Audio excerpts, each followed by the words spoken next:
le damos la palabra a Jesús, si os parece. Jesús Muñoz. Adelante. Jesús Muñoz Rodríguez.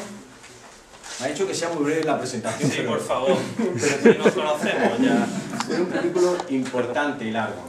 Yo de esta manera, lo que sí invitaría a que conocierais su página web, jesusmuyor.com, porque aunque él ponga que está bajo construcción, no deja de ser un espacio muy dinámico para conocerlo, para ver sus propuestas, sus líneas de trabajo, de docencia, de investigación.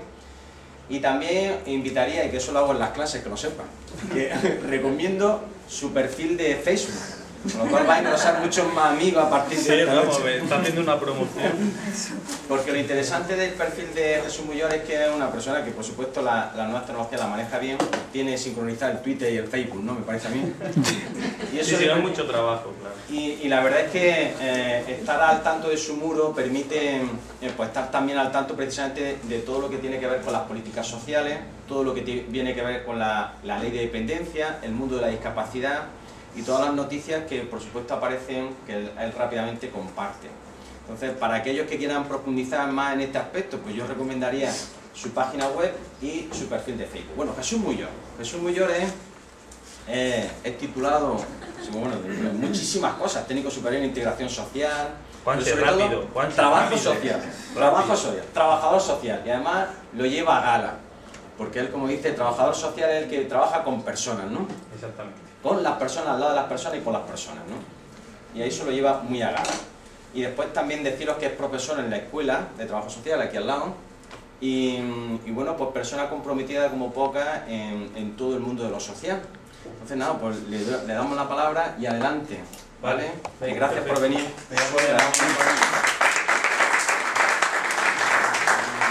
Bien, muchas gracias por la presentación, Juanse, y gracias también por la invitación de ECUO a participar en este laboratorio, que estoy seguro que de aquí vamos a sacar muchas cosas, y lo hablaba con Tomás, lo hablaba con Juanse. No se trata de yo dar una clase magistral, porque ni se pretende con eso, pero sí vamos a intentar encuadrar estos aspectos que lamentablemente la gente que estamos aquí conocemos, y que de alguna manera, yo creo que eso podemos debatirlo posteriormente, tenemos que transmitirlo al resto de la sociedad. Es decir, los que estamos aquí, lo que voy a hablar lo conocemos, lo sabemos de sobra, y de alguna manera esto tendría que ir enfocado a esas personas que están fuera de estas puertas y que son los que realmente necesitamos para empezar a construir también una sociedad más justa, equitativa, para todos. El tema de las políticas sociales se puede enfocar desde multitud de ámbitos. Entonces, básicamente lo que se va a tratar en esta presentación es de exponer algunos datos que han salido ya en las noticias, de cuál es el contexto en el que nos desenvolvemos, algunos índices de cómo se están desarrollando las políticas sociales en la actualidad, y cómo ver ese binomio entre políticas sociales y lo que está pasando en la actualidad, cómo afecta a las personas, ¿no? Como trabajador social y los que estamos en el ámbito de lo social, vemos el rostro humano que se dice el día a día de las personas, y vamos a intentar encuadrar cómo una política social puede afectar al día a día de una familia, de una persona. He puesto esta frase, ¿no? Dice: la desigualdad social es más violenta que cualquier protesta. Esto sugiere muchísimas cosas. También a mí me gusta mucho también lanzar como frases que nos vayan pensando un poco, ¿no? Y la desigualdad social es más violenta que cualquier protesta.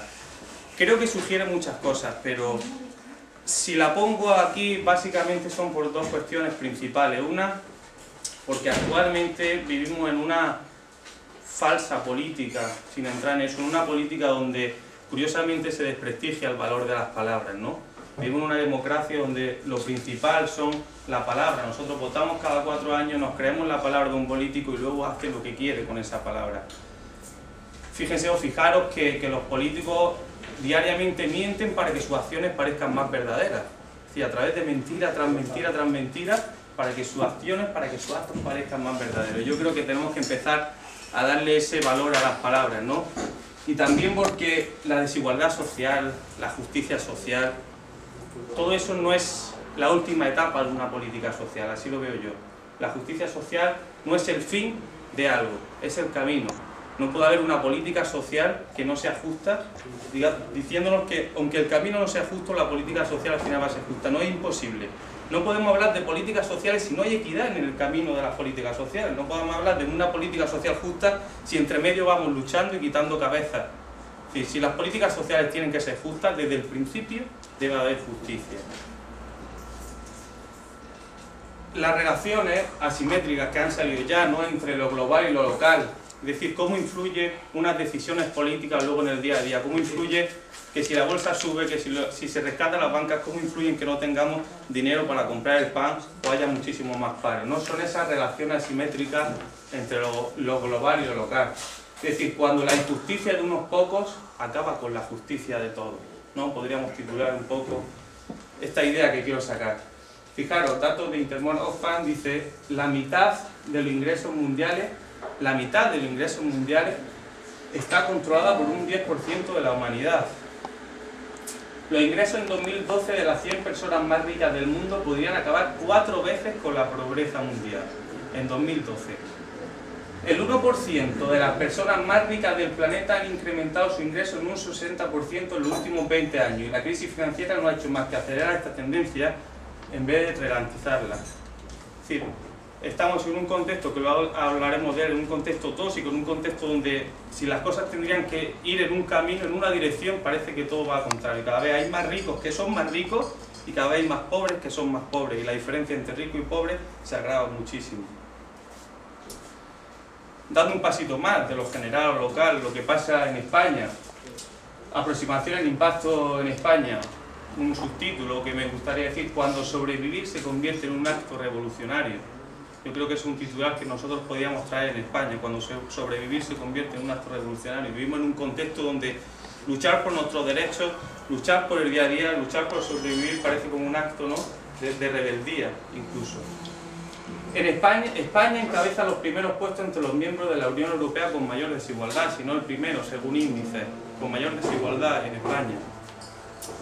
Dentro de 10 años, el 20% de las personas más ricas de España ingresarán 15 veces más que el 20% de las personas más pobres. Y esa diferencia entre ricos y pobres se amplía. La tasa de desempleo alcanza el límite histórico y se agrava en sectores de población de riesgo, como puede ser inmigración, jóvenes, mujeres o mayores de 45 años. El tema del desempleo daría para multitud de charlas, es decir, es una situación tan grave que ya quizás nos sobrecoge a todos, ¿no? Nos ocupa a todos el tema del desempleo. Esto, insisto, son unas cifras, unos datos que se podría hablar de muchísimas otras, se podría hablar de temas de desahucio y muchísimas otras situaciones. Esto es un informe de FOESA, de Cáritas, que salió hace 5 días y nos dice: 1 de cada 5 personas en España está en situación de pobreza. Fijaros eso, que nosotros cuando comíamos hace 5 o 6 años veíamos que los pobres eran esos que eran negros, que vivían en un sitio que no sabía dónde estaba y a nosotros no nos iba a tocar nunca, y ahora 1 de cada 5 personas en España está en situación de pobreza. Casi un 22% en pobreza relativa, casi un 6,5% pobreza severa o extrema pobreza. Es decir, pobreza relativa según indicadores o índices son unos 10 millones de personas que están en pobreza relativa, es decir, que ingresan al año una media de 7.500 euros o menos al año, y con eso deben de sobrevivir. Pobreza extrema, hablamos de unos 3 millones de personas que ingresan unos 3.200 euros o menos al año, y con eso deben de sobrevivir. Fijaros los índices tan altos que estamos hablando, entre un 22% y un 7%, es decir, entre 10 millones y 3 millones y medio de personas en España, muchísimas personas. Se advierte de una nueva clase social, es decir, trabajadores pobres. Ya tener un trabajo no te asegura salir de esa situación de vulnerabilidad social, de exclusión social o de pobreza. Tener trabajo, puedes tener trabajo y tener un trabajo precario, puedes estar explotado en el trabajo, puedes tener un trabajo y no cobrar, o puedes cobrar y que tu dinero no te llegue para poder sobrevivir, para poder llevar el día a día y llegar a fin de mes. Cerca de 2 millones de hogares españoles tienen a todos sus miembros en paro. Y no solo son 2 millones de personas de hogares españoles, sino con todas las consecuencias sociales y las causas que eso conlleva, el no tener ingresos en una familia. Este es el panorama o el contexto, insisto, podríamos hablar de muchas otras situaciones, son crudas o tristes o desalmadas, pero es la realidad. Es donde el contexto donde una política social debe desarrollarse. Si este es el contexto, supuestamente, ideológicamente, las políticas sociales surgen para minimizar esto, para paliar estas situaciones, no para agravarlas, para paliarlas, para minimizar estas situaciones. la vulnerabilidad social y en los servicios sociales, ¿no? El subtítulo que he puesto, cuando los servicios anticrisis están en crisis. Es decir, vivimos en un contexto muy difícil donde hay que minimizar esto con una serie de políticas sociales que se deben desplegar a través de servicios sociales, y luego nos encontramos que los servicios sociales los tenemos también en crisis. De la demanda de servicios sociales se produce un aumento de la demanda en los últimos años de cerca de un 55% en relación de los servicios sociales. Es decir, un aumento en los últimos años del 55%, pero aún no más. Un 55% del 2011 al 2012. Pero si contamos desde el inicio de la crisis, finales de 2006, 2007, cada año ha ido aumentando. Es decir, desde el inicio de la crisis hasta ahora podemos tener un aumento de servicios sociales de casi un 150%. De demanda de los servicios sociales. Si hablamos de demanda de servicios sociales de emergencia, es decir, de situaciones límites, tenemos un aumento de la demanda de un 200% en relación a otro año. Insisto, cuando los servicios sociales o las políticas sociales se hacen más necesarias que nunca, vemos que las políticas sociales se reducen y parecen que son más innecesarias que nunca. Los presupuestos en materia de servicios sociales han sufrido este año, solo este año, un 50% de reducción.